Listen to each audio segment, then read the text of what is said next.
Welcome to Space Engineers. Today I'll be showcasing the ship that I have built for entry into a contest for a 20-person passenger shuttle.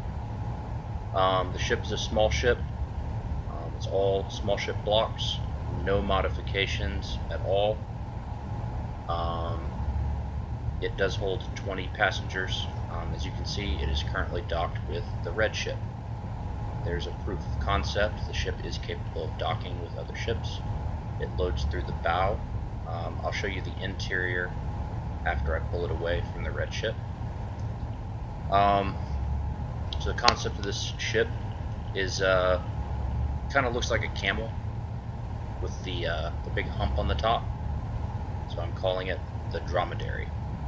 Since I named it the Dromedary, I decided to go with a sand gray, kind of keep with the desert theme. As you can see, I've got running lights on it. This side is blinking red and green. The correct colors for ship markings for current maritime ships. I see no reason that a spaceship should mirror maritime traditions. I'm sure you've noticed already the blue windows. Those are force fields. At least I'm calling them force fields, which are made from projectors projecting a series of windows for the passengers. The ship is armed, as you can see, per the contest rules, with minimal armaments. It has 2 turrets. Each turret is equipped with 3 Gatling guns, and keeping with the minimal armament of a civilian type transport, it only has rear weapons. There are no forward weapons. The idea was that a passenger shuttle wouldn't be doing much fighting, and if it was doing fighting, it would probably be running away. So these turrets are to defend the ship while it runs away. Also, it has, as you can see, 2 ejectors on the rear, loaded with rocks. These can be turned on to eject rock to confuse any missiles that may be chasing the ship. And before the last update, I believe they also would have been functional. So they will actually stop missiles if the enemy ship's sensors are set to target neutral or floating objects. If it's set only to target enemy ships, they won't work. So the countermeasure systems are a little dated on this ship, as you would expect from a passenger shuttle. It's not regularly updated. Let's go in here. We'll give you the flight control systems. So I've got 2 primary bridges. They're both set up the same. I'll get in the top one. Oh, sensors. So there are sensors on this ship. They detect enemy ships 50 meters out. That's all they detect. And the only thing they do is turn on an alarm. There's speakers inside that they're hooked up to. Okay. Oops. Trying to get in the cockpit. Okay, I'm in. Turn this on so I can see. Okay, so I'm going to detach from the ship here.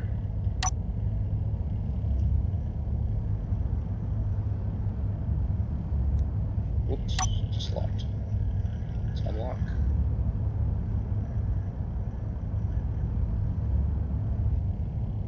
I might have to turn that off. Hold on.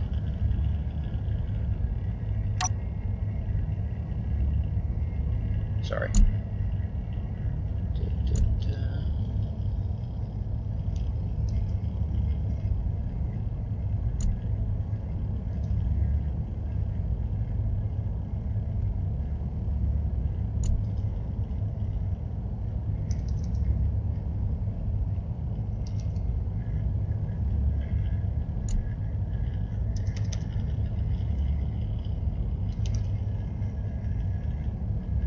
Apologize.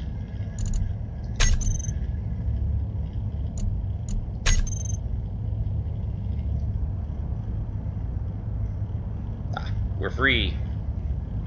Okay. So we're not going to show the ship flying around a whole bunch. As you can see from the stats on the right, it's 200,000 kilograms. There's 14 megawatts of reactors. Control system set up in this way. One is projectors that put on force field doors inside the ship, so that docking port can be closed and pull the atmosphere in. The ship has 2 battery banks, which are separate, that provide a whopping 42 megawatts, which is more than enough for this ship. They are in different compartments, so they will survive damage. You can turn off the exterior lights with number 4. Turn them back on. Number 5 is that docking ring. Number 6 is docking camera, so that you can line up with whatever you're trying to dock with. Number 7 is a landing camera. This is actually pointed straight down. There's landing gears on the bottom, so you can land this on a landing pad. This is to help you align yourself over the landing pad. Number 8 is, let's see if we can get a view of this. Let's come out here. Number 8 is the countermeasure system. Just want to zoom out. Let's see if we can see those rocks. I'm turning on the countermeasures.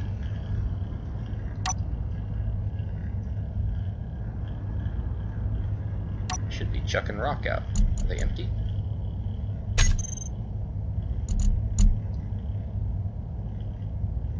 I think I had them accidentally turned on. Yes, I had them accidentally turned on, so they are out of rock. They do function.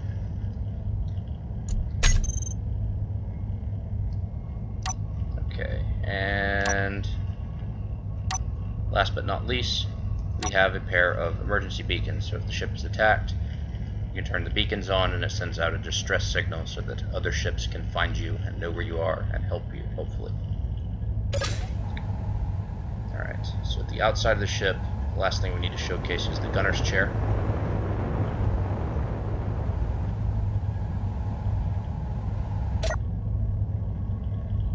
So inside the gunner's chair, very simple controls.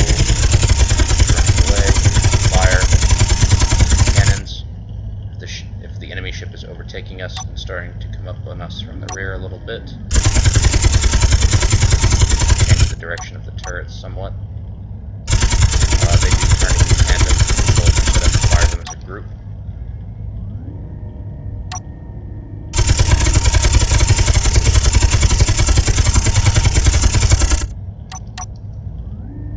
Very cool. Probably going to use the turret design. Did find a script some other ships later. So enough of the outside. Go over the inside of the ship, where all of the passengers will be sitting and enjoying their tasty beverages and peanuts. So remember I told you about the force field doors at the front? I turned those on while I was in the cockpit, so that pulls the atmosphere in. When docked, that would be turned off so the passengers can board. Through the door, which is just big enough. So as the passengers enter, they deposit their luggage on the left and right in the connectors, which are fully tubed and go to cargo containers in the bottom of the ship. They enter through here. We have a secondary force field on the front in case the first one's damaged. We don't want our passengers to get sucked into space. The ship holds 20 passengers. Each passenger has a nice comfy chair and a little personal entertainment system. Keeps them from getting bored in flight.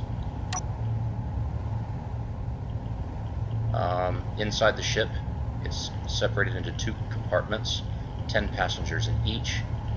That way, if you did get hit, hopefully only half the passengers would die. So it gives you a little bit more survivability for your precious human cargo. We have some speakers inside, loudspeakers, so that the pilot can communicate with the passengers. That is it. Thank you for viewing my ship, and thank you for your consideration for the contest.